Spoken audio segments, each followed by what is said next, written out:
we could start with what is meant by decolonization of journalism? Yeah, I was already afraid that was going to be the first question. So actually, I would not even say that there's a clear answer to that at this moment. Because if you look at the concept of decolonization, and I would actually rather say decoloniality, then it's really a process and it's not necessarily something that is a clear outcome. So at least that's from what I learned about decoloniality. I think I also want to be very clear that everything that I share with you today is not my knowledge. So it's from studying decoloniality with amazing people, a group of academics that is involved in a summer school, the Maria Lugones Summer School in the Netherlands. And I think this group of academics does amazing work in, how to say, pioneering this field of decoloniality. So and from what I learned mostly by studying in that summer school is that it really is a process and it's not necessarily a very clear outcome. And so decolonizing journalism should really focus on the process of decolonization, so certain aspects within the process. I can say a little bit more about that soon. But what the outcome is going to be, I'm not completely sure. And I would even say that from the context of decoloniality, journalism is also very much a product of the system that decoloniality is actually seeking to build something outside of, if that makes sense. So journalism also existed in a system of capitalism, a system of whiteness. And so journalism is actually very much a product of that system, you could say. So I don't even know if decolonizing journalism is possible, if there's something left of journalism if you decolonize it, so to say, if that makes sense. Yeah, it sounds like journalism in some way was born out of these elements, so it is part of what it is. So it sort of sounds like a process of maybe constructing a whole new way of so decoloniality is very much about, from how I understand it, these I'd say delinking. So it's kind of delinking from everything we learned so far and trying to create something new, actually. So it's also not about turning back time. So a lot of times when I say to people that I focus on decoloniality or decolonization, people think, first of all, they often don't know what it means. And then sometimes they think, oh, because it's about colonial times, you want to turn back time and go back to pre-colonial times, something like that. But it's very much creating something new that does not exist yet from the foundation of what we have so far in the world, right? So and so if you apply that to journalism, it's the first step would be to look very carefully to the roots of journalism, how it existed and how it's being used now, what is the effects, how does colonialism still work through journalism, and how can we de-link from that relationship and create something new. As being a journalist, like what sort of how did you have to approach that within yourself, like looking at whatever biases might be there or things that might be, within yourself that you had to become aware of, and what was that process like?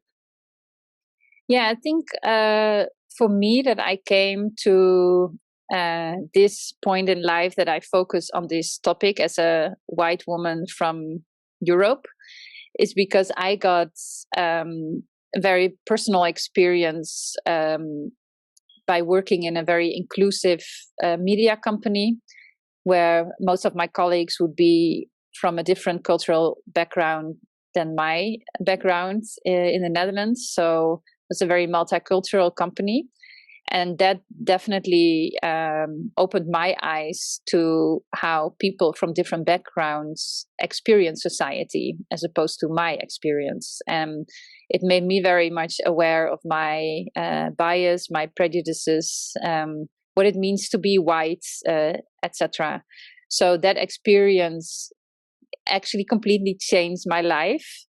And it was not always, it was not like overnight. That happened very gradually.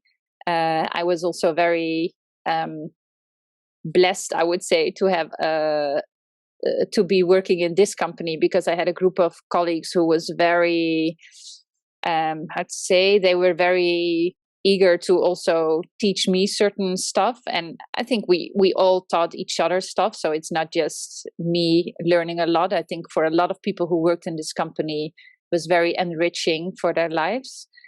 But yeah, that had such a big effect on me that I how to say, naturally actually evolved in this direction of decoloniality, because I think a first step is to become aware of your own bias, your own position in this world. And that's actually a very big topic within decoloniality, also your positionality. So being aware of where you stand in the on a scale of race, gender, ethnicity, but also education, class, all these kind of things. Hmm. What were some of the things that you discovered that maybe even surprised you about yourself when you first looked into this work?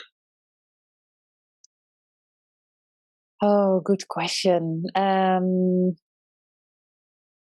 When I looked into this work of decoloniality, or like the whole experience of the whole experience bias and of your place in it. Yeah. I think I had the most surprising experiences really by working in the multicultural radio station, because there I experienced it myself directly in situations. So, and that has to do with a lot of things, like situations where where we at a Monday morning at the coffee machine. I don't know if you also have this. We in the Netherlands, we have this coffee machine moment with colleagues, and then on Monday morning you exchange your experiences from the weekend, and would be like, yeah, I went to a nice party and that was fun. And then a colleague of mine, a black guy, would say, oh, I again didn't get into the club, because they again didn't let me in. And I was like, okay, that's weird. This kind of stuff that I would never really think about, not getting in a club because of how you look, or that was just something that also didn't really happen in the environment where I grew up in the north of the Netherlands, where most people were white. You would not easily be refused in a club. So that was just one example. But also a young lady colleague who was telling me how often she got asked about where she really comes from. where she was born and raised in the Netherlands. And those things would be, in the beginning, I would be like, huh? Okay. Oh, so you get that question quite often? Oh, that's annoying, But I would never really, that would obviously never happen to me. And so I never really had thought about that before, that there are people who grow up in the Netherlands who get this question very often. So that just made me realize, oh wow, for you guys, society looks different than through my eyes. If that answers your question. I think in this place, to be able to step back and look through someone else's eyes just look clearly, without judgment or criticism, just to look, is a real expanding of your own way of being, isn't it? Just to give yourself the opportunity to see, how does this, through their eyes, what do they see? Mm-hmm. Sorry. Yeah, so I would not even say that I'm able to completely do that, because I'm not them, So, but I do think that when you hear stories like this a lot, and you have conversations on a lot of different levels regarding this topic, then you do start to see it also in other parts of society. You start to suddenly see it for yourself, even though I don't even experience it for myself. You do start to be like, oh yeah. And that's, I think, maybe a little bit more related also to the previous question. I was also, and still am, sometimes thinking with prejudices and bias, so that's actually where I got, it's kind of, how to say, when you're, it was for me also kind of weird sometimes to be confronted with something that I thought was true, which then was not true, and then you hear the other side of a story or a different perspective, and you're like, oh gosh, but I always thought it was like this, or I had this prejudices that the situation would be like this. So it's kind of, I think that's sometimes for white people can be very confronting also, because the reason why we have prejudices is not necessarily because we're born with them, but it's because we watch television, we have an environment we grow up in where this is just built, it's a framework where we grow up in. So when you're confronted with that as a white person, it's also kind of a little bit painful, because you want to not, you don't feel like I'm a racist, for example, or you feel very much personally attacked often. It's what you see a lot also in a racism discussion. If it's about white people, they often feel very personally attacked, because it's not that you want to think like that necessarily, but it's also, it's the pattern in your head. You cannot really immediately change that. Well, so we've asked you about a decolonization in journalism. What does, just to show it clearly, what does colonized journalism look like? What is it? Colonized journalism? Yes. Okay. Ooh, good question. So I would say maybe it's easiest to explain it by explaining the premises on which decoloniality is built. So the first premise is that in the 15th century, I won't go to a whole history class, but when colonization started, Europe became the center of the world. And before that happened, we had a lot of different centers in the world. But when Europeans started to colonize, the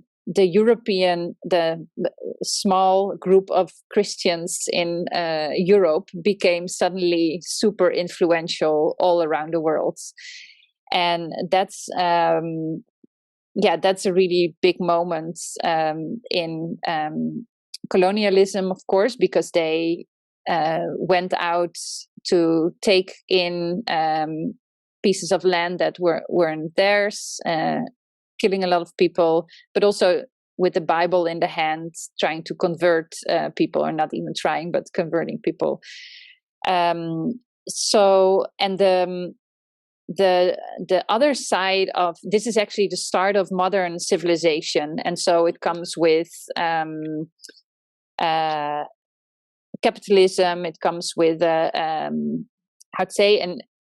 society where we value productivity. We value profit over people. Actually, we value economic growth in a very linear way. And then the idea is that if you this kind of building of modern civilization never goes without the dark side. And so in building modernity, you have the dark side of colonialism. And that's kind of the dark, we sometimes also say the dark pages of history. It's often a part where in Western society is not much talked about. I'm very happy that in recent years there's much more discussion. But this dark side of how we build modern civilization, we don't discuss that so often. So that's one of the premises of decoloniality, that modern times never goes without colonialism. It's kind of the other side of the same coin. And that's something that really is still happening at this moment as well. And then if you talk about colonizing journalism, well, journalism is also often very much focusing on profits, or gaining, on selling contents, on making a profit from the news. And so you cannot see that without the dark side of colonialism. And how it shows in journalism, I think, is also that the Western media is very dominant in the world. So that is very much similar to how the West also colonized the rest of the world. So it's still very much working along these same lines. And then a very practical example is that we, for example, and that's luckily also a discussion now in journalism, we even parachute journalists from Western countries into other regions, the continent of Africa or Asia or Latin America. We parachute Western people in to report on what is happening there and parachute them back and, think that the vision they bring or the story they bring from going in and out of that continent is something that we value a lot, whereas it's actually they parachute themselves in with a very Western view on what is happening in that part of the world. Yeah, well said. It's and even it seems that, as you said, the discussion, we're starting to talk about the colonization and the dark side of things more, and even in the media, it seems that that it's talked about, but it's also used as a selling point as well. It's kind of becomes an advertisement, Yeah. and it's still under that same sort of cloak of the Western way of thinking and the money making machines and productivity and et cetera, et cetera. So I've seen that they kind of just pick up on what's popular, and then they use that, but in the same familiar way that they do things, and it's, to get the ratings and everything else. So even in that way, it's not really so expansive, because it's still under that same umbrella, if that makes sense. Yeah, that makes total sense. And I think also that is probably my biggest dilemma with this topic, the topic of decoloniality and decolonization, because because once you start to discuss it within the framework that you actually want to de-link from, that's kind of, it's, how do you do that? And also, even me as a person talking about this topic, I feel sometimes, because decoloniality is so much about not taking in a certain space, you actually want to now finally give the space to people who have been not heard for so long. So me sitting here in a podcast talking about decoloniality is already something that I reflect on in that sense. I think it's, in that sense, it's kind of a difficult topic. I do think that it's also, not talking is also, let me put it like that. Let me put it differently. I think me as a white person, I still see, especially in amongst white people, that we can do so much more in educating ourselves about the colonial past and also the topic of decoloniality, that I feel that there lies, I feel a responsibility for me in that sense. So I don't feel a responsibility for me jumping on a stage talking to the whole world about how we should decolonize journalism. But I do see a responsibility for me to especially reach out to the journalists from a more privileged background, often the white journalists from Western countries, who I think can do so much more to become more aware of their own position. And I agree with you. What is happening now often is that the group of dominant journalists jumps on the topic of decolonization and racism, etc., whereas the whole idea should be to create more space for people who whose space it is actually. And that's something that's I think is important to be aware of.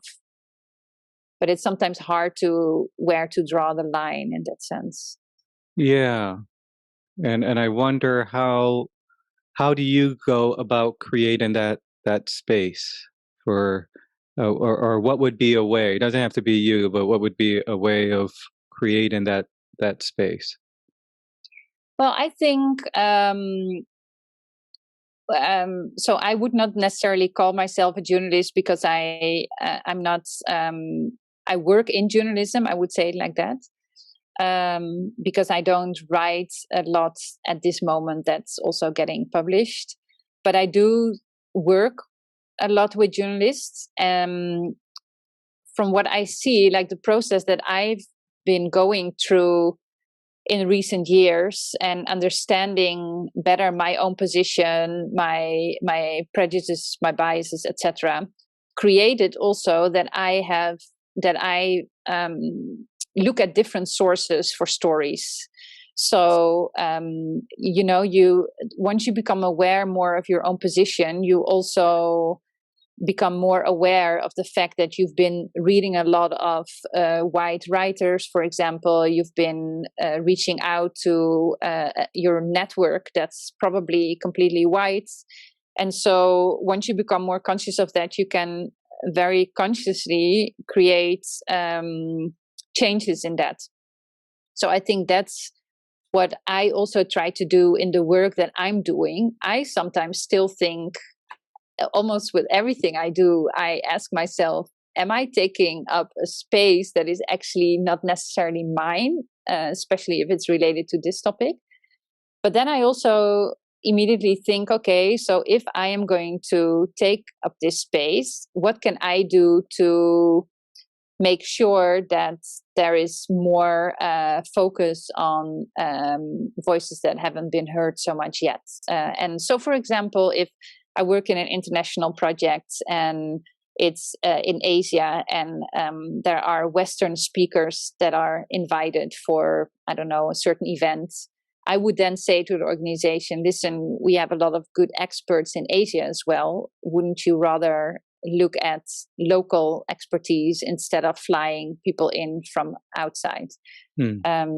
One example was a radio conference where I was 2 weeks ago, and it was an Asia radio conference, but the stage was almost full of speakers from Australia.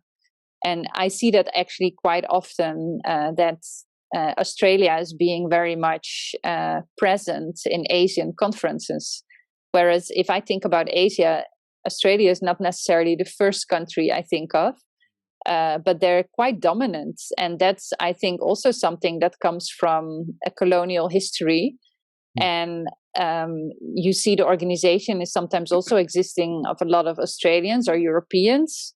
And so I do then also give feedback to the organization and trying to open their eyes and say, look, there is a lot of experience also in this field coming from other countries, and it's good to look at that. And often what I see often is that people are very open to that feedback, but they are just not aware of their own blind spots. So I think behind the scenes, I try to always focus on these kind of things. And do you find that there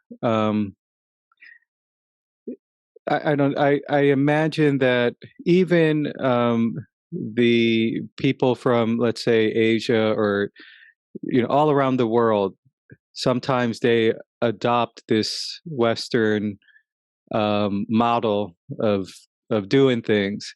And so do you find that to be the case, that, okay, I want to get these new voices, but sometimes these voices are kind of modeling after this Western way of doing it because they consider that to be, the valuable way, so it's like this, when the money and capitalism and this way of thinking is the thing that is running things, that the driving force, then a lot of times do you find that people adapt that model, and so it makes it a little bit difficult to get authentic voices that are speaking from their experience? Totally, because I think that's also what I like about decoloniality as a topic, because eventually it's very much about getting rid of the way of thinking in always thinking about profits and gaining. So it's explained in the Maria Lugones summer school. It's explained as modernity is very much about owning stuff, having stuff. And then decoloniality should be about owing. So having gratitude also towards the planet, towards nature, living more in tune with nature, also being grateful for having a life instead of, following our greed all the time.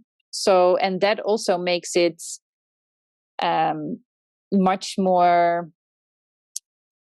that also brings us much more to a certain root cause that is even deeper, I think, than the surface level of racism in skin color differences that we see.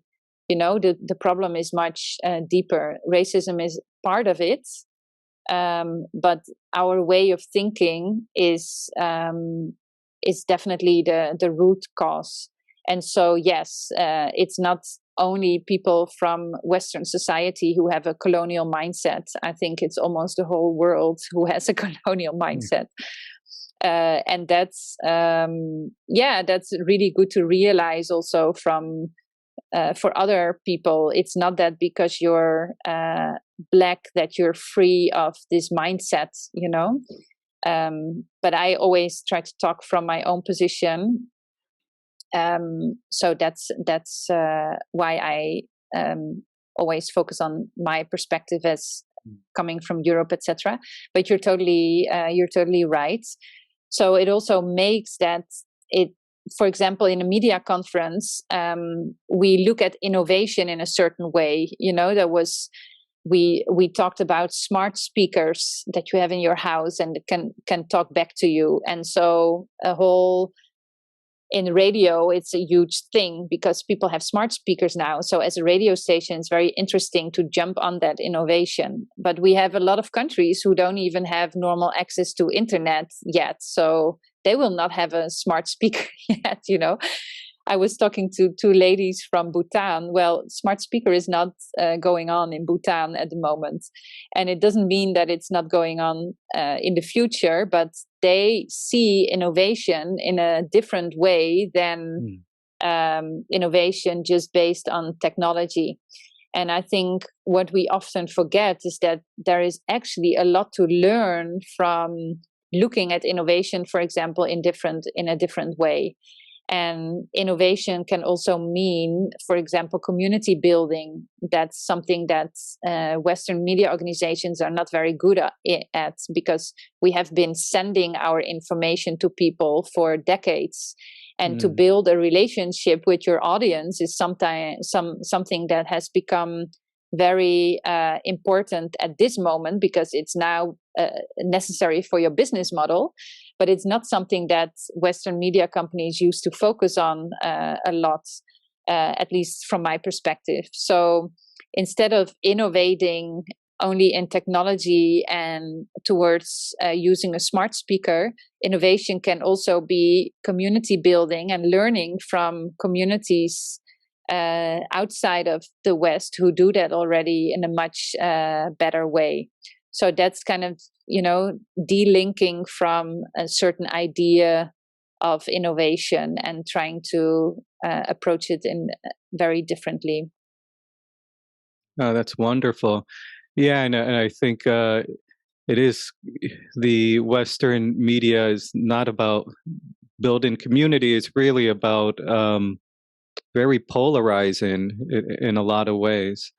You know, it seems that it's mostly what I hear in the media here in the United States is about this political party and that, you know, one media company is right wing, one media company is left wing, and they just bicker. The whole show is pretty much about them blaming each other.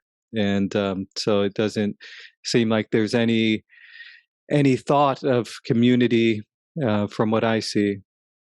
Yeah, I totally understand what you're saying. I think but the good thing is, and that's why I also still love to work in journalism. The good thing is there are a lot of much smaller community media that has started now, also in the US. So if you more focus on media startups or media companies that focus on more local regions, there are some great initiatives going on at the moment, and some very brave and courageous people who, as journalists, also said goodbye to the bigger mainstream media, but still feel the purpose of journalism, to work in journalism, to tell important stories. And so they set up their own media organization, and often it's very much community focused. So I think, and especially now, I think in the US also, a lot of these companies are founded by Black people, which I think is a very good thing, or people from minority backgrounds. And I think that also shows that very interesting stories, very innovative models for what journalism can look like in the future really come from outside of the mainstream media. And that's, I think, very, I'm in that sense very hopeful also for the future.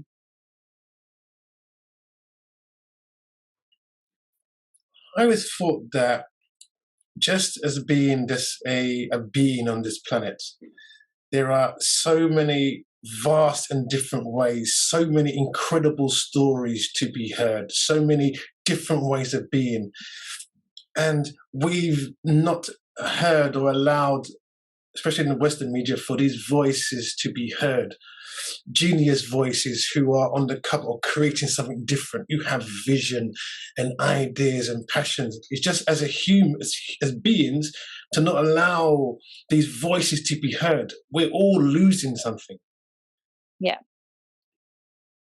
Yeah, I agree. But that's also why I think I do see a lot of, and also a new generation who is much more aware of that.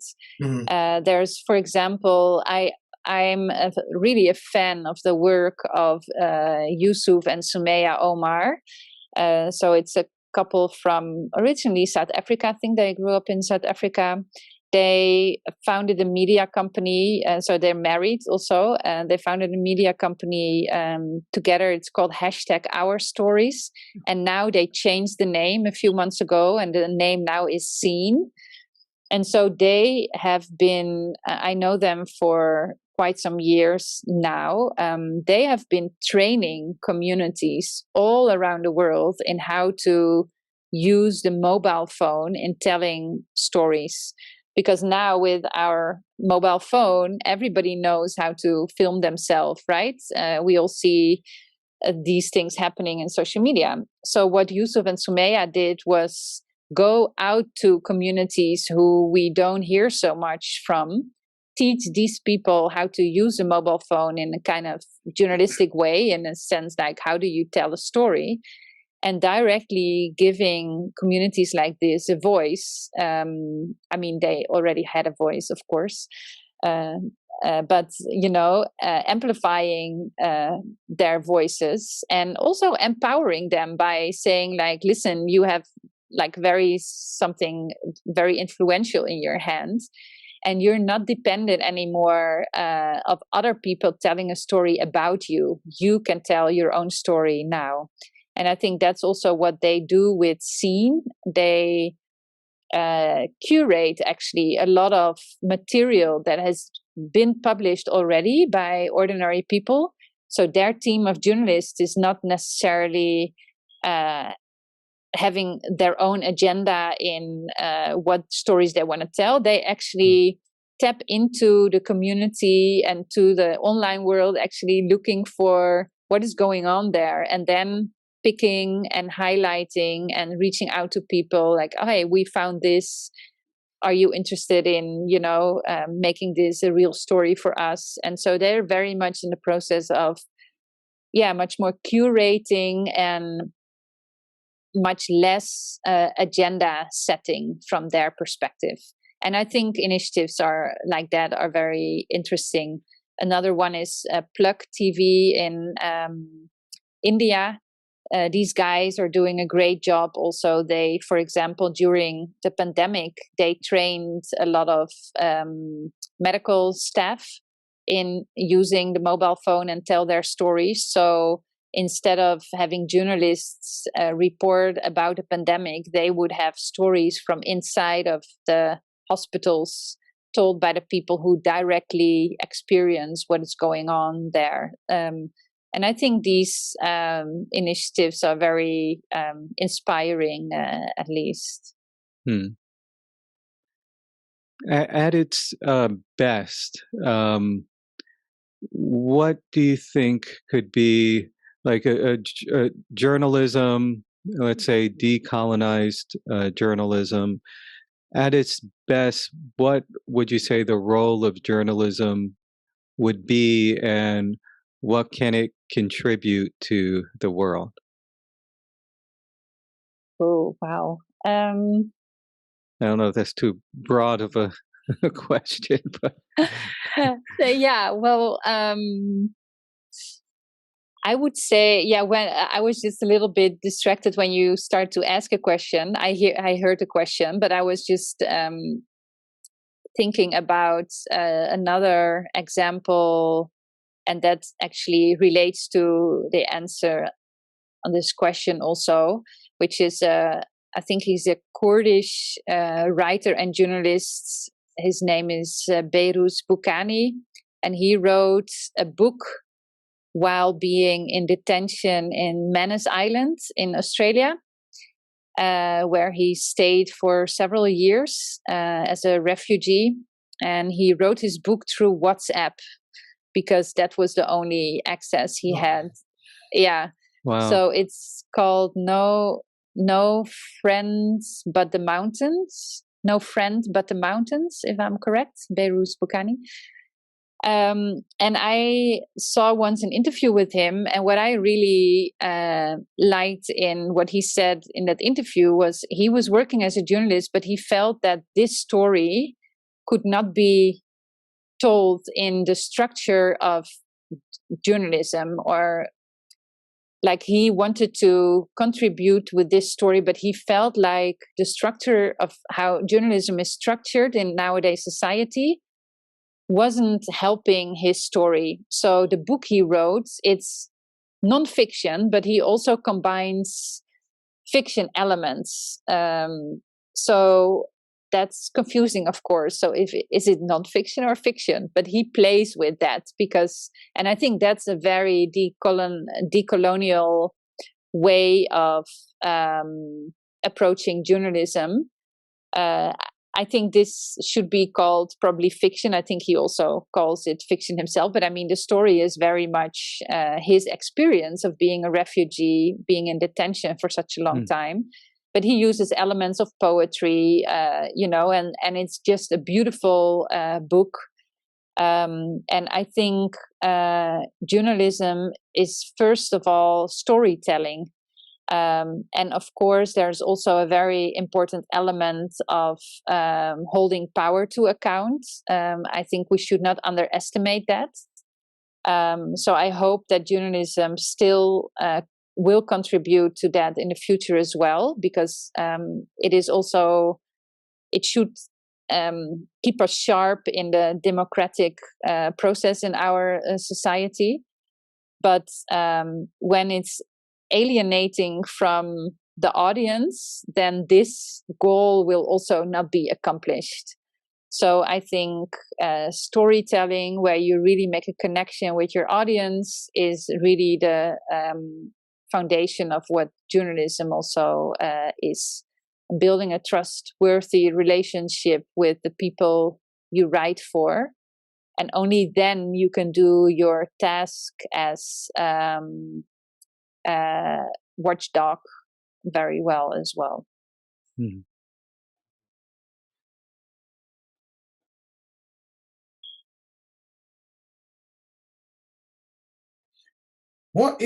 said about the democratic process.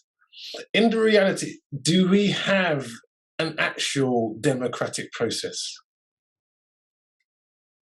Oh, so this is why I chose not to be a politician. Oh, yeah, it's complicated. I think, yes, we have a democratic process for sure.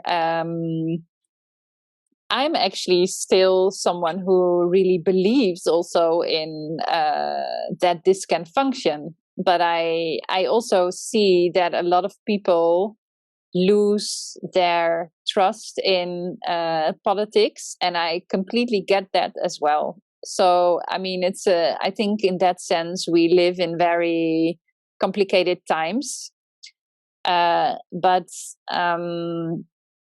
for me, it becomes more easy when I don't focus so much on the political process in my own country, but when I focus on where underrepresented communities still face a lot of difficulty in societies, where, well, for example, before I came home tonight to do this interview, I was invited by a friend of mine who is a singer in Indonesia, and she is queer. She is very much a voice of the LGBTQ community in Indonesia, and so she's very outspoken. But it's not easy in a society as Indonesia, where that's not very easy standpoint for her. I mean, she risks quite a lot with being so outspoken, because there are quite some groups in Indonesian society who definitely are not tolerant towards this community. So, I think in that sense, it's very good that we have certain laws that can protect people who are from minority backgrounds or part of a minority in society. And I think in a country like the Netherlands, there's still a lot of work to do in that sense as well. But I think we also have reached a certain situation where we tend to think that everything is settled already in that sense. And I think when you focus on areas where these things are not so secured yet, you also start to value your own legislation much more. And you also start to appreciate it, and also start to realize how easy it's lost. And I think when you're from the US, for example, if you saw what was happening on the 6th of January with the Capitol riots, it's kind of, whatever your idea is about that, but I don't really believe in violence. That would not be my starting point. And then to see that something that we build up together, a system where at least everybody has access to the democratic system, it's easily lost also, let me put it like that. And it's not that I really think that it's going very well in the democratic countries at the moment, but I also think there is a danger of losing a certain process that we have built carefully. I would rather say, let's see how we can make it work in a better way. But to break it off, it's also kind of, it's also risky. But this is interesting, because when I hear myself talk, I also know that I started this conversation saying in Decoloniality, we're looking for building something outside of the system, so it's, but I would say violence is never an answer. And I do think that first and foremost, we need to protect the people who are the most vulnerable. And that's definitely also people from indigenous background, minority background, Black people, people of color. And I think nobody is helped if we are destroying a democratic process that should actually also give these people more of rights and a voice, and etc. Yeah, and I think it is tricky to come out of a system and create another system when there are people and groups of people that are just out for power and greed and things like that. And so how to do that? And I can't help to think about the discussion about community, how important that is in helping to build that, and to also hear voices from those people that we sometimes don't want to hear from. A lot of times there's these judgments on certain voices, especially here in the West. We hear it all the time. You do have the what do they call them? I don't know. You probably heard the phrase "Proud Boys." There's these group of people that really ardent Donald Trump supporters, and we've labeled them racist, and and maybe a lot of them are, maybe all of them, I don't know, but you hear in the media, especially on CNN and different media outlets, there's a lot of the language that we use to describe them.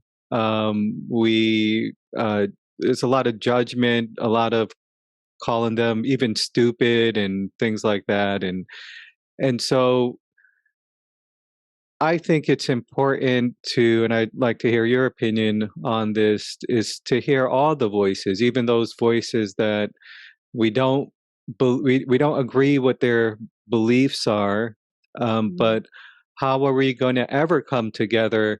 I mean, like you said, violence isn't the right answer. We can't wipe them off the face of the earth. We can't, how do we build this community and get to a place where we all can live with each other in some sort of harmony? Yeah, I think it's a really it's a good question, and also very important, especially in this moment where polarization is going on so much.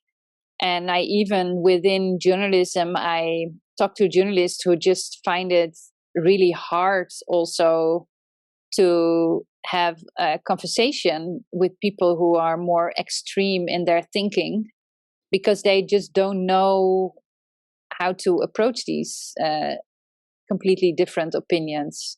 And I think that's not a problem of the people who have the extreme opinions. I think that's a problem of the journalists who should learn to work with that, because otherwise the consequence is to not do anything and ignore certain people, and that's, I think, also not the solution.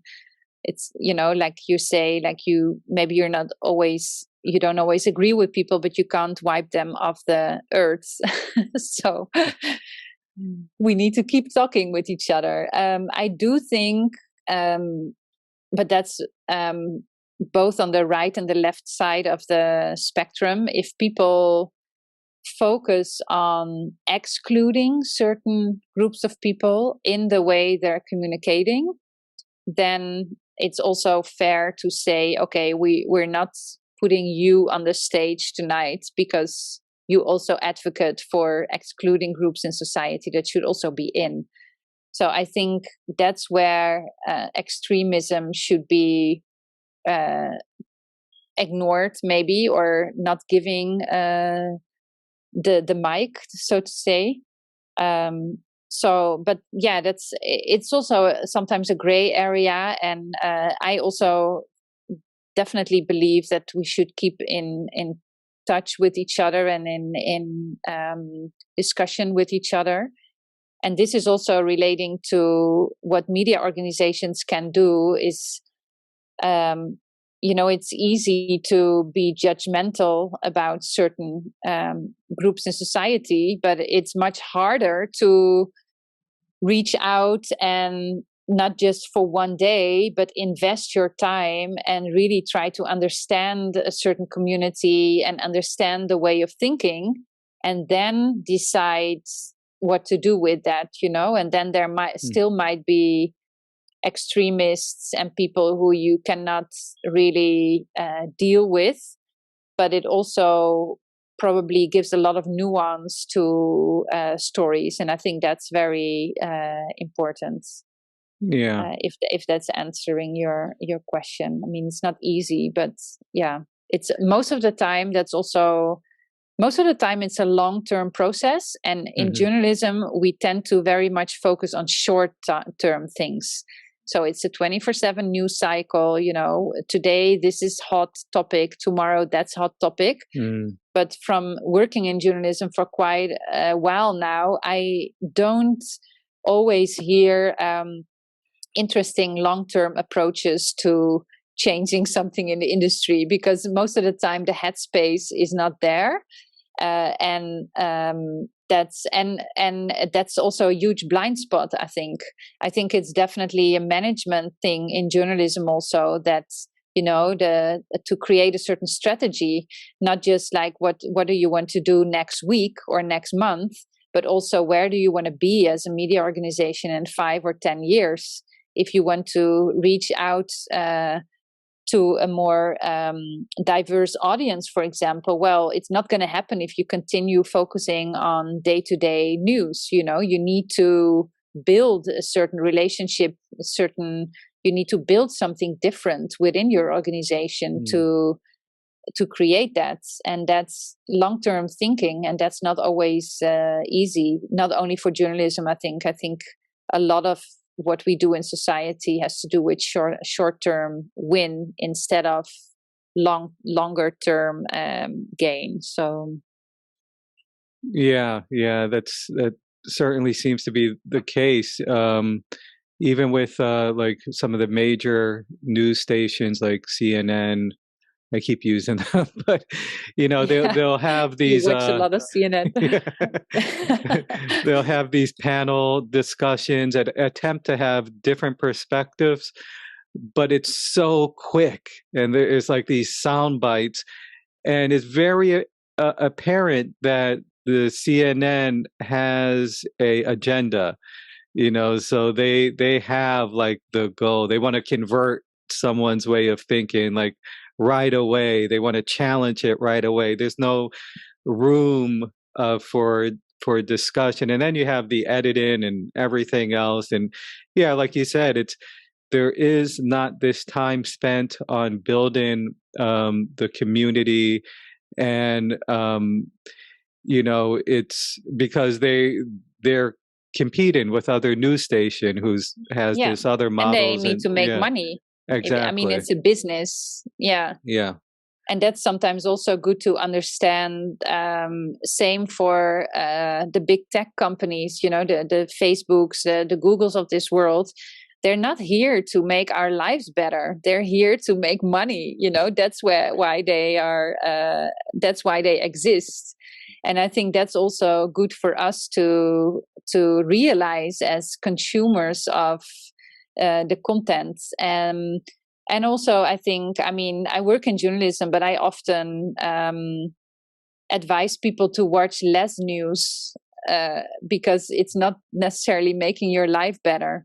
Instead, try to find the more smaller news organizations, independent organizations who build more of a community, who focus more on underrepresented voices, and that's what you can do as a consumer in this society also. I read a very interesting article yesterday about how attention has actually become the product of the biggest companies in the world at this moment. So, and we give attention to these companies, and they make profits from our attention, which is such a depressing thing to think of, right? But it's also something that we can change for ourselves. It's not easy, but let's try at least in our own behavior to make certain changes in that. Yeah, it is a depressing thing to think about, and those companies will use the algorithm to bring up more videos about the tech companies being grabbing our attention, being a depressing thing. So they'll make money off of that. And the algorithm is rooted in colonialism, like it is in that sense. It can be also very depressing to focus on this topic, I have to say. But on the other hand, it's also kind of liberating, at least for me personally, because and I'm not saying this with arrogance, but since I study more about the topic of decoloniality through the summer schools I did and through the work of often Black scholars, writers of color, that I start to see the world in a way that I think, yeah, this is what it is. And once you see it, you also start to see the beauty, and you start to learn to focus also more on the beauty. So one side of it is it's a little depressing that the whole system we built is kind of we're stuck into it. But on the other hand, you also see a possibility out of that, and at least parallel next to it. And that's very hopeful as well. And once you start to focus on that, you also start to see so many people who work towards something different every single day, and building beautiful different initiatives, or creating great communities, or using their courage to speak out for certain topics, So that's really, once you start to focus more on these things, it becomes also very liberating, I think. When I was in school, we had a teacher who came in to observe us, and he said most teachers speak 80% of the time, and the students only 20%. In reality, for real learning to take place, it's got to be the students doing the speaking. So what we realized was that as teachers, we were taking the center. And we did it automatically because we were the teacher. And we did it automatically because we stood at the front. We realized just by simple changes, you can take yourself out of the center and allow others to speak. Yeah. And then it's not that the fruit falls from the one tree of the teacher, but the fruit falls from the many different trees of the students in the classroom. In what ways have you found that you can remove yourself from the center and allow others to speak? Wow, that's a beautiful example and a really great question. I think this actually also connects to the examples that I mentioned before, a company like Scene and also Plug in India, that literally give their camera and microphone to the people who tell the stories, right? So the journalist doesn't have to be there anymore asking the question. They just teach how to do it, and then the people can grab their own stage by doing everything completely by themselves. So I think that is one example. And I think even though journalists are trained in asking questions, I think listening is still a very undervalued skill within our profession. And I think by really listening, you can create something like you were saying now. You can put yourself less in the center if you learn how to listen very carefully. And because otherwise if you don't listen so well, you are already in your head thinking of the next question to ask. And that's, I think, sometimes what you were saying, Ade, about what you sometimes see in CNN in the interview. It's like kind of like tack, tack, tack, tack. We don't have so much time. We have to bring this story in 5 minutes. So it's like question, question, question, question, answer, question. Whereas if you listen and you really focus on listening, then sometimes other things come to the surface. And there are a lot of types of journalism who also do that. I worked in an organization in the Netherlands called Human, focusing on humanistic or based on humanistic values, actually, but they were and still are specialized in investigative journalism and documentaries. So creating investigative journalism and documentaries also asks for much more time. So there is within journalism also a lot of difference between the breaking news, the 24/7 news cycle, and the organizations that focus on investigative journalism that might take months, or creating a documentary where, a story comes up and where the journalist is not necessarily the center of the story. But listening, I think, is in that sense very a very good skill to practice more. Mm. Have you seen behaviors that from people who think they're being inclusive, but in their actions and behaviors, they're still taking the center? And what are these behaviors or actions? Yeah, but I think I think that's happening everywhere still. I think it's one of the problems of the inclusion and diversity situation in media in general, because what I see is that we have the same conversations over and over again, and what is often happening is that we tend to make the teams more diverse, so try to hire more people of color, people from different backgrounds. Then it might fail because these people don't feel they belong in the newsroom, so they will leave after a couple of months or a couple of years. So I think a lot of effort in the space of inclusion and diversity is still very much surface level efforts, and I think that's also. Yeah, I think that's something that I see still very much. And what is missing is self-reflection from the people who are the dominant group. And I don't see that happening so much yet.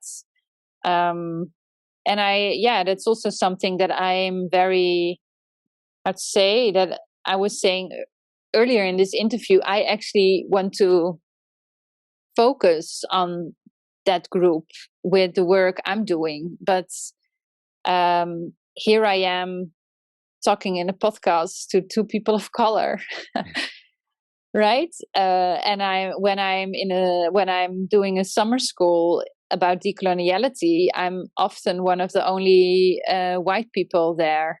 I do a course now on decoloniality, which I created, and I do it together with the Balinese writer Sonia Piscayanti. And the people who are interested are often people of color. And I'm like, no, I need the white people to, the people like me who I want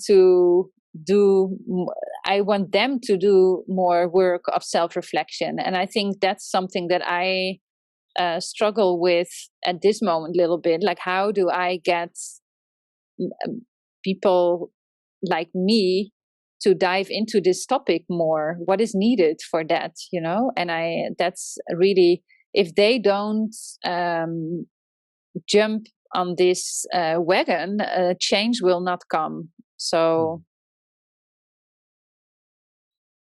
yeah. So how do you get them to jump on your train, which is moving? Yeah, so that's now it's not that it's not happening at all. The first decoloniality course I did was also with white people who are really eager to learn. So I don't want to make it a very much a black and white story, but I have to say it doesn't come natural. And it's even when I organized something, I was organizing a retreat in the Netherlands this summer, and it was very much about mental well-being in journalism, and also the combination of mental well-being, decoloniality, and solutions journalism. But when I first got the idea of a retreat like months ago, I actually really wanted to focus it completely on inclusion and decoloniality, and then especially for white people and people in a privileged position in Dutch society. And then a good friend of mine, who is a person of color, she said, Sanne, white people are only going to do this if they have to from their boss, you know? So my idea was to open up this retreat, like, yeah, we can create this safe space together where, you know, we can share our struggles, and I will share my journey. And I wasn't born woke, you know, I went through a lot of stages as well. And I would love to get more people understanding it from that point of view. And then I sometimes also don't really realize that that we're not there yet, that people automatically sign up for something like that. And so that is that also means that I maybe have to be more vulnerable myself, more open about the struggles I went through, and not talk from a position of I know it all, and I'm now talking about decoloniality because I study this, you know. I also have to be aware of the fact that I made a lot of mistakes during the way. I had a lot of prejudices that I wasn't aware of. And I think it really helps if I become more open in sharing these things and get people who are not there yet on this path. Because if I start to speak also from a position of knowledge, and, you know, it might also scare people who think they lack too much knowledge to start in the first place, if that makes sense. It's a little bit long answer, but while I was talking, I actually came to this realization. Yeah. And I like what you said about, see, we use this word listening and we hear, but as I've gone through life, I've found that the most times, especially growing up, I was not listening. I thought I was listening through the framework that I constructed, but really I was grabbing bits of information which catered to, I'm interested in that bit. I think maybe to see the power of really listening to someone else's voices, and maybe there being a course in doing this, to actually really hear and to really see what is going on. Because I think sometimes we think we do, and we're positive that we are, but are we? And is there anything we can do to improve the way we listen or the way we see? Wow. Yeah. Well, I think first of all, it's an ongoing process. So I don't think that, I mean, for me, it's paying attention to it every single day. And that's just something that you need to make a habit, or it becomes a habit when you become more aware and you start to, you know, make it, but it's always a work in progress. I think what is really important, and that's what I found throughout the years, is that you need to be very relaxed with yourself also. And you need to find a certain stillness and quiet space within yourself if you want to be able to also listen to someone else very carefully. So if you're, at least that's what I found in my own process also. And that's where, for me, working in an inclusive radio station, organization, media company has taught me so much. But at the same time, I also studied yoga, meditation, and these lessons complemented that experience. And then I studied holistic lifestyle coaching and now decoloniality. And in decoloniality, actually, everything comes together from mental well-being, taking good care of yourself, because decoloniality is a lot about healing as well. a lot about trauma, a lot of overcoming trauma. So I think, yes, mental well-being is an essential part, and spirituality is an essential part of being open also to other people. And when you feel unrest within yourself, you're not really able to also be open for someone else's story, I think.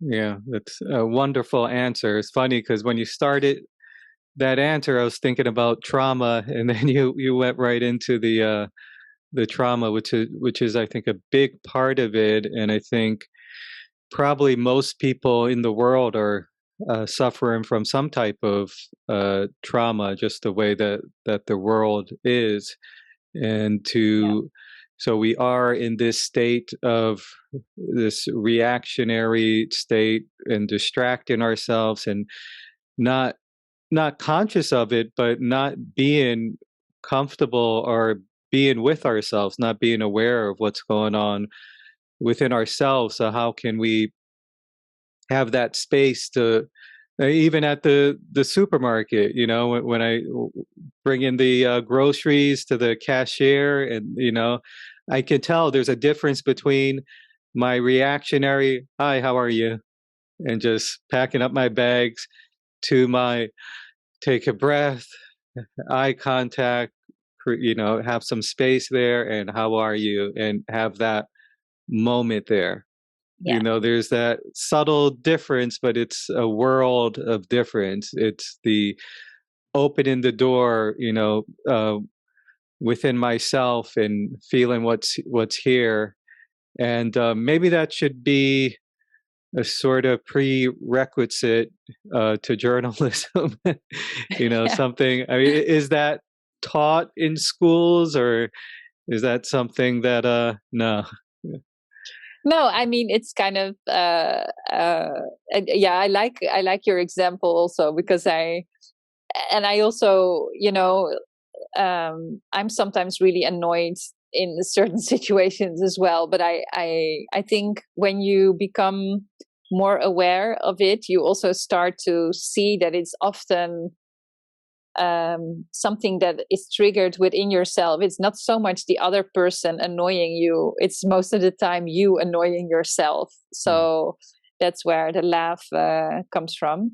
But no, I think it's very interesting to see that journalism has a diversity inclusion problem, but also a huge mental well-being problem. And these two things for me are completely connected. And that's not so easy to explain to people, because sometimes when I try to explain it, I mean, it's because it's approached as two different topics, right? But for me, it's the same. The root is the same, because I think there are a lot of parallels in becoming more mentally sane, and also creating more diversity and inclusion. And developing good listening skills is one, but also what we were discussing in the beginning of this podcast, that a lot of white people still very much feel personally attacked when it's about racism. That's also something that is triggering within yourself, right? It's not so much. And a lot of people don't really realize that, because they don't know themselves so well. So, and that's also something that I started to see when I had this experience of working in an inclusive environment, but then also doing the yoga and the meditation, and then the coaching study at some point, where you're also very much confronted with who you are. And then I started really to see the parallels in that. So I think it's, it shows already. Only we need to, both topics get a lot of attention within journalism. But I think when we really start to make the connection, then something will change in a kind of structural way.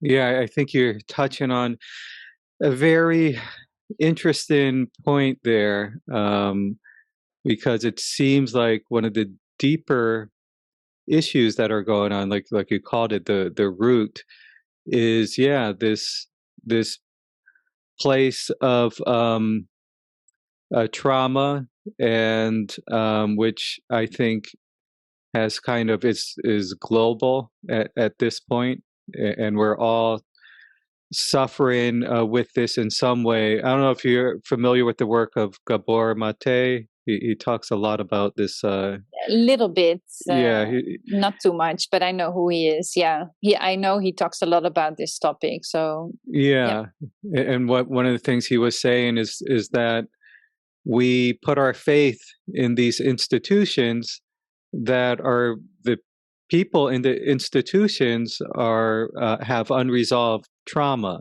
and so they are reacting from this place of unresolved trauma. So and so the result is the world that we're, that not being able to not listen in, because how can you listen to someone else if you're not listening to yourself, that you're not open into what's going on within yourself? It makes it very difficult. And the quality of listen, like to really hear someone, for example, CNN.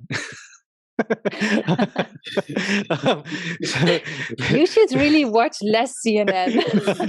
The funny thing is, I don't watch it at all. But Ade, are you a CNN plant, Ade? I think something's going on here. Yeah. We'll watch CNN the next episode. No.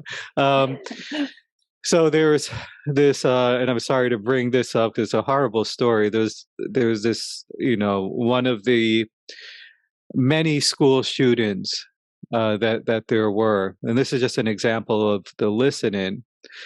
And right away, the reporters are going out and talking to the parents of kids that were, killed during, like, right away.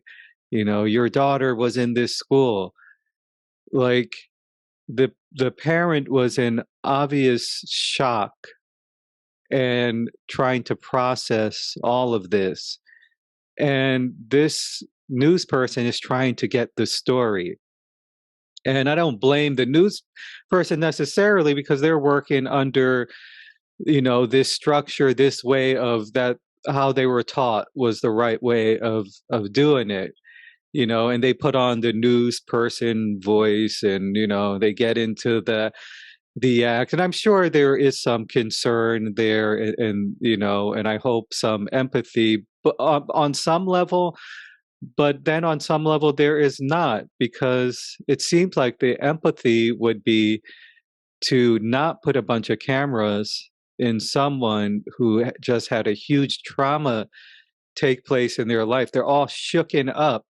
And I think the last thing that they need is a bunch of reporters and cameras right in front of them trying to get a story, which is very manipulative, because they're getting this because it's the hot story, they're getting, again, the ratings and everything else. So on that level, the listening is not there. The empathy is not there. The compassion is not there. Although it's under the auspices of compassion and empathy that they're doing all of this, but it's not really the actions. And if you look at it, even the people watching the show, it's like, well, Gabor, I'm bringing him up again. By the way, his book just came out. No, I'm kidding. Gabor Mate had said, when the unnatural has become natural, and the natural has become unnatural, so the unnatural has become natural.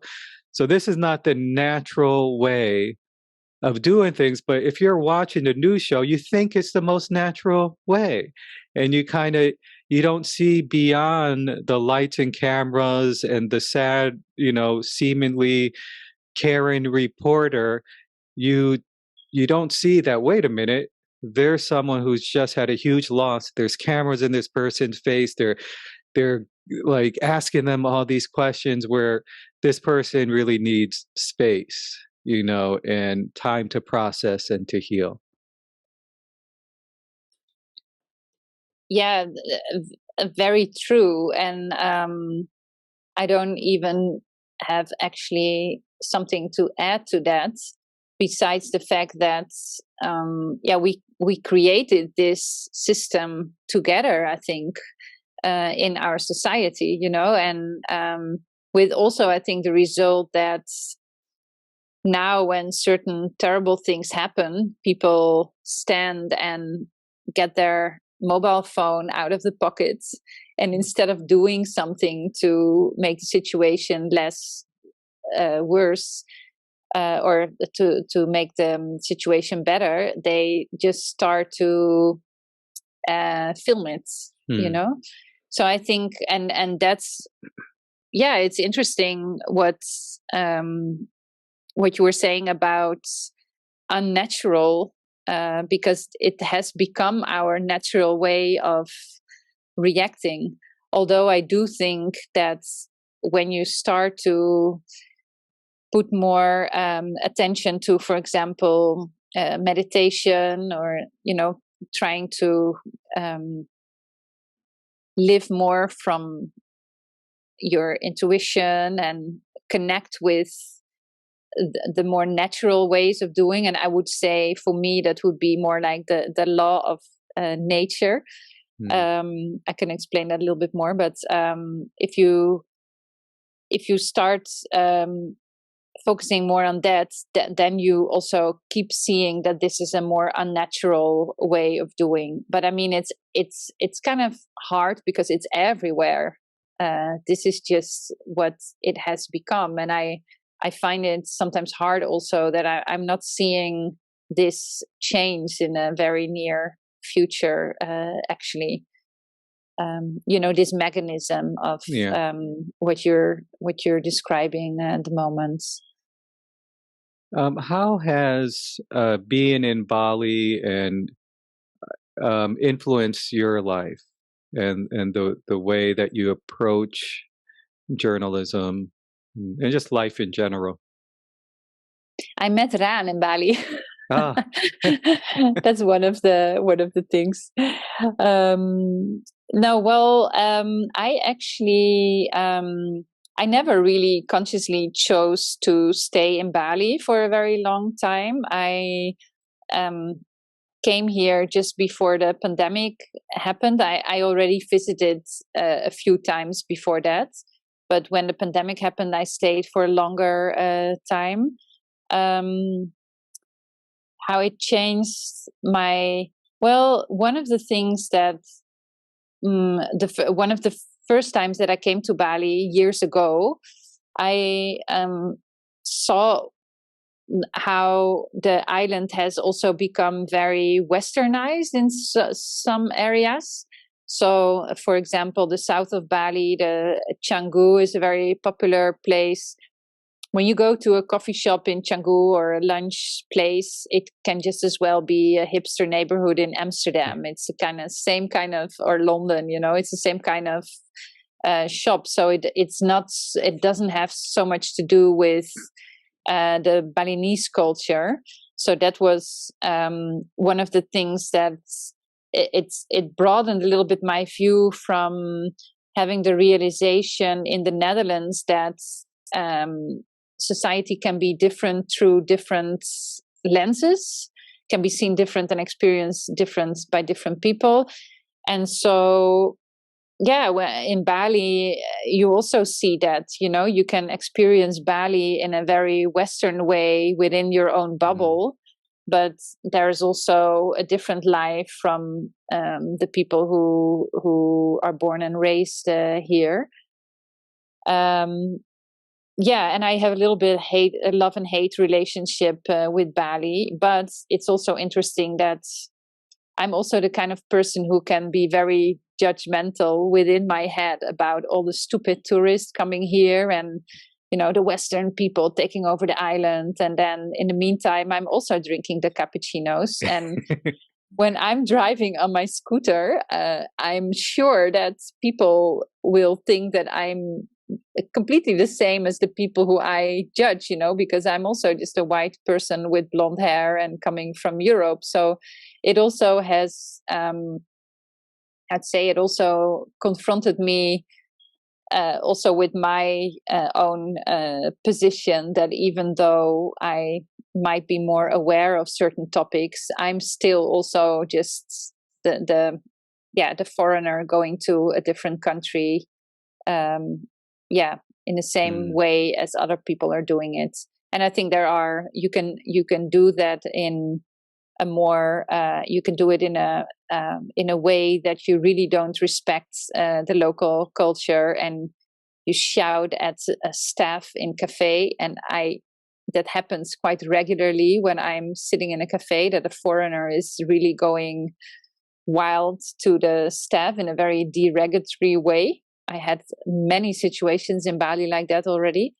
And you can also be a little bit more aware and respect, try to learn the language, rent your place from Balinese people, connect with the locals by eating the local food and go to local places, etc.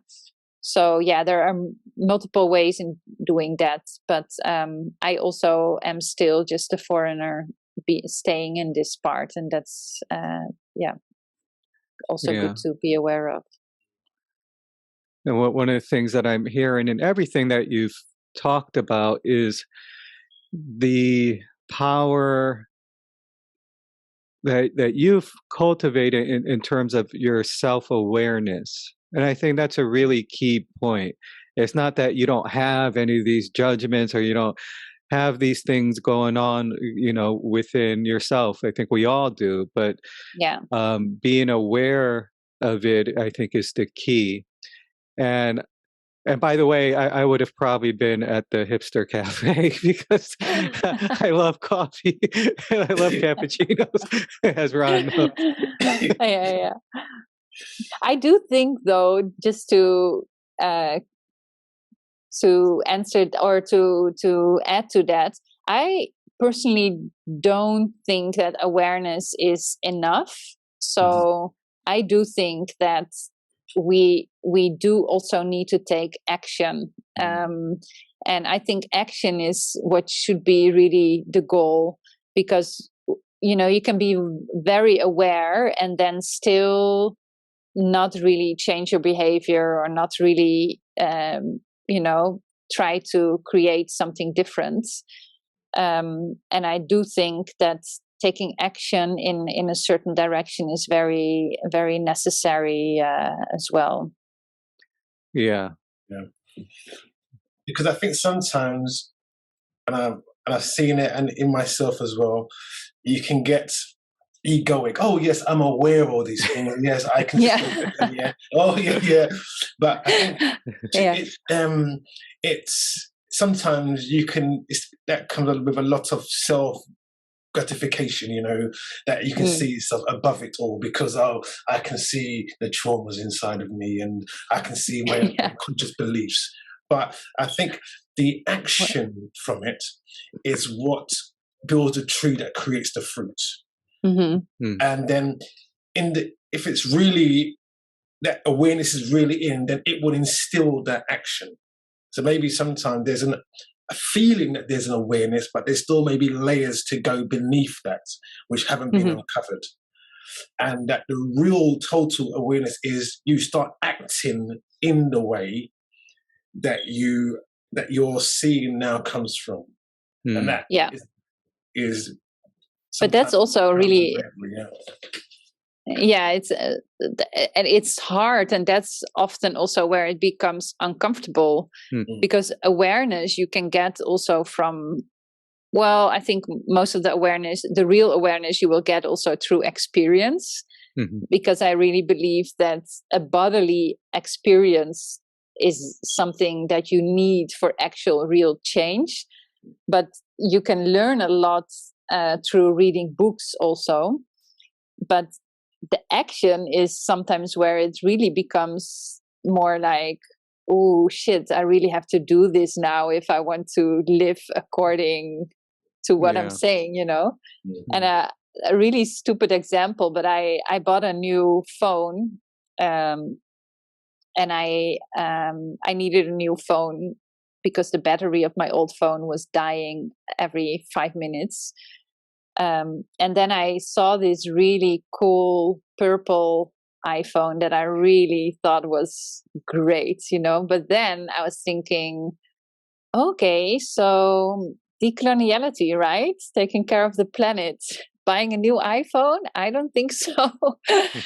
So, but it's kind of, so now I bought a refurbished phone, but it took me a few days to get to that point, you know. And I try to tell myself that it's really okay to buy a new phone because you don't have to do everything so strict, you know. You also have to just live your life a little bit. A lot of people go to the Apple shop every day to buy something new. You don't have to be so hard on yourself. But actually, I noticed how buying a refurbished phone, getting it at home, not in original packing, but with a very nice note saying, hey, you helped a little bit to make the planet better, something like that, you know. It's probably also marketing, but still. But that's these are small things that do strengthen you in taking more of these kind of actions. And it was actually through a summer school in Decolonizing Global Health that I did this year at the University of Groningen in the Netherlands.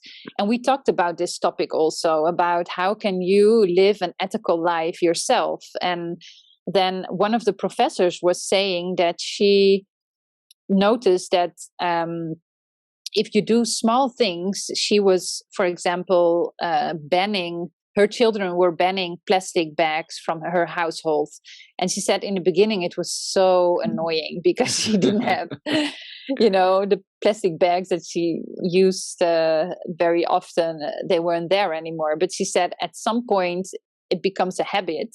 And then when you reach that point, you also notice that in other parts of your life, you become more strict and you move more towards better actions if you start with a small one.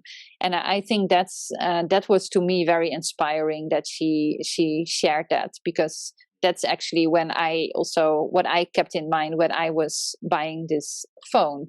I thought, no. And then after a day using a secondhand phone, you're used to it already, you know, after a day. So that's sometimes we need to trick our minds sometimes in these decisions. Yeah. Yeah, and that's a great reminder, is taking those small steps, because it could feel overwhelming, you know, like I got to save the planet, I got to go out there and, you know, take all the garbage out of the sea, and you know, it's just overwhelming. And what are the little things in any area, not just the environment, but all the different areas? Becoming aware and taking the action. And that's a lot about what the podcast has been about with Ron and I. We'd have these discussions, which we both learn from. A lot of it is in our discussions before the podcast and after the podcast. But then we kind of check back and like, well, how are we bringing this into our own life? You know, like to saying hi, taking the moment at the supermarket and saying hi to, like, how are you doing to the cashier? That actually came out of a conversation, or like a lot of little things that we'll discuss is, well, how can we bring that, you know, what baby steps can, and it's good to, I think, to also talk about it, you know, in not in like a oh, these are the things that I did, but you know, just kind of, I like having Ron to like kind of bookend things with, like, okay, I want to try to work on this area, so you know, I took this step, and you know, and taking these little steps. is great. Yeah, I totally agree, and it's also because, for example, the situation in the supermarkets, if you have a bad day and then you get to the point that you need to pay for your stuff and you shout at the cashier, or or shout or be very annoyed to the cashier, and the cashier has a day full of people who shout at him or her, he then goes home and finds a partner back home, and she's annoyed or he's annoyed by the partner because day at work was shit. And then this partner is affected and maybe calls a family member in the evening and has friction because her partner or his partner came back home with an attitude or with a bad mood, and etc. So anyway, you get the point. But that's what I learn in meditation. Vipassana meditation is also very much the idea of when you're negative, you spread your negativity, and you should be aware of not doing that. So and it doesn't mean that you can never share your vulnerabilities or your problems with people, but just to spread the negativity to others doesn't make any sense. And it does spread, and that's, in that sense, small steps of doing good things can also spread. So, and I think that should be the focus. Yeah. It's funny that we started this conversation with what is a decolonization of journalism, and we've come to meditation and awareness and taking action. We are almost at the 2-hour mark. Was there anything that you wanted to talk about? I was just thinking, how long is this podcast? So is there anything that we didn't discuss that you wanted to talk about, or? Well, there's actually one thing that was shooting through my mind a few times. I think it's what was very helpful for me is also to get a better understanding of my own roots. And I think that's something that we haven't talked about so much. And especially in the context of white people or privileged people who can do more work in inclusion and diversity, I think there is a very important task also to dive more deeper into who you are as a person. So the part that we discussed already, but then also tracing it back to the family you come from, but even the land you come from. Where do your people come from? And I think often in this world, white people are not so much confronted with that, because we never really get the question, where do you really come from? And so I think, and it helped me a lot to be more comfortable in who I am and my own place. And it also opens up a really cool, rich history of my own ancestors, and also people who lived much closer to nature, for example, than we do now. So I think that's something that crossed my mind that was really helpful to me also, and that can be very helpful to other people also who are on this journey. I was speaking about this with Ade last week, and so he was saying something, and he said, "Oh, this person was an African American, and this person was that." So I asked him, if you saw a white person, would you call him a European American? Yeah. And what was the answer?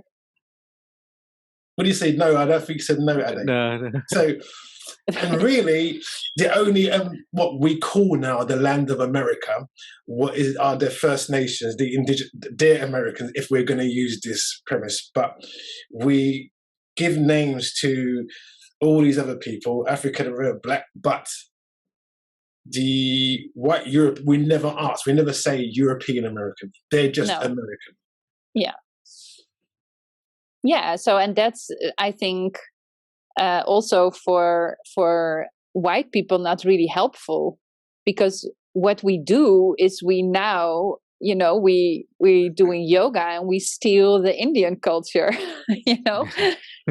We colonize other cultures if we don't know our own culture very well. I mean, that's happening, big groups of people singing Indian and Hindu mantras also in Bali. I'm not saying it's a bad thing. I'm just, I'm joking a little bit also. I mean, everybody should definitely do what feels comfortable, but we shouldn't, we have, everybody has their own roots also, and often seeking a certain comfort in an ancient culture can be really great, but it would even be better if you look at your own roots and not only learn from other ancient cultures, if that makes sense.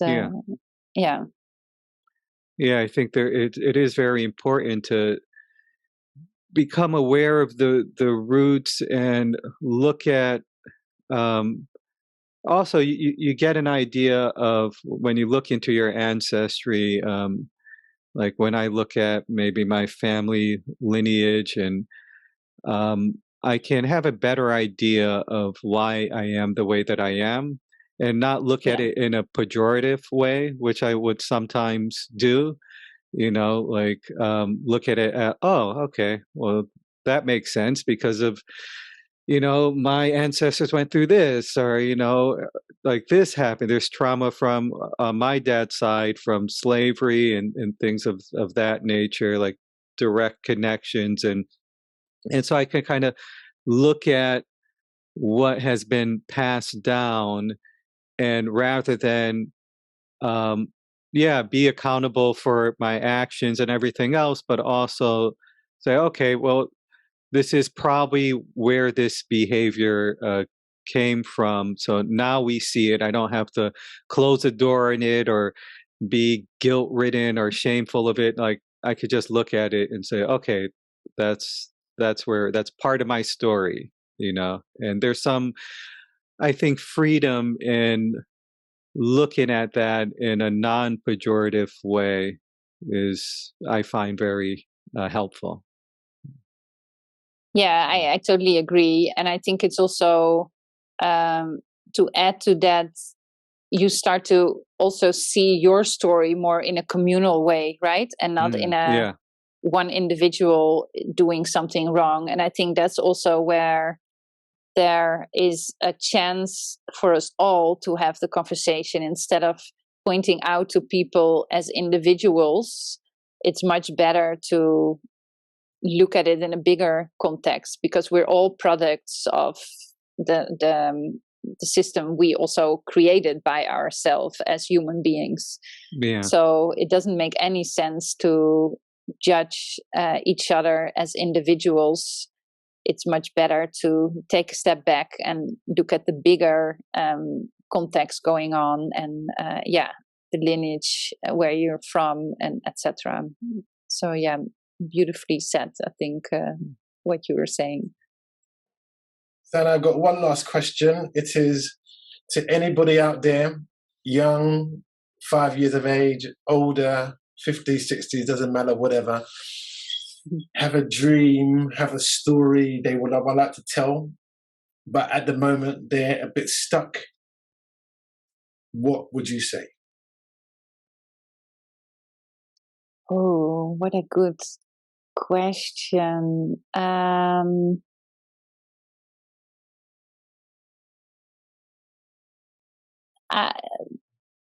The first thing I wanted to say is, because you performed once in Bali singing, and it was very much about finding your own voice.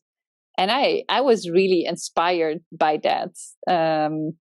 So I think go to a performance of Raan where he talks and sings about finding your own voice. I think finding your own voice is very important, and it's also not so easy. But go and find your own voice, but also realize that maybe you're stagnant now, but everything is changing continuously. And that's actually also the law of nature. So we change as people all the time. The cells in our body change. Everything around us changes all the time. Nature changes, things grow, things differ. We're never stagnant. So even if you feel stagnant now, just trust the fact that there will be a time where things change again, and use the time in between to find your own voice. I think that's it. That's wonderful. Yeah. I mean, we things, that is a law of nature. Things change.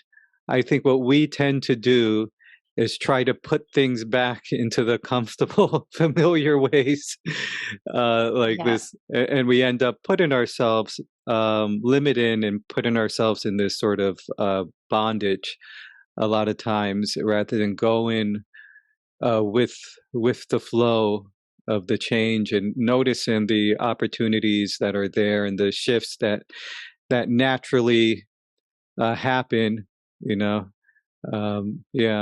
Yeah, so true. Yeah. So I think we're 2 minutes to it's to far 2 beyond my hours. bedtime in Bali. Oh wow, what time is it there? It's 11 p.m. now. Wow. Okay. So we're going to wrap it up. So we thank you to all the viewers. This will also be on YouTube. I'm going to put the video on YouTube, put a beginning and end, like music or that sort of thing, and we'll send you the YouTube video as well. And thank you so much. This was such a great conversation. I really, really enjoyed it. And as always, I feel like I've learned so much, and it was nice meeting you and having you here with us. Same. Thank you so much. Thank you for the invitation. And I feel the same. I learned so much from the both of you, and really enjoyed having this conversation with you. And all the best also with the rest of the interviews you're doing. Thank you. Thank you very much. Thank you. And Sanne, to send the links to Ade, so if anybody wants to get in touch with your work, they can find you. Yes. Cool. Yeah. Thank you very much. Thank you. Thank you, everyone. Thank you, everyone.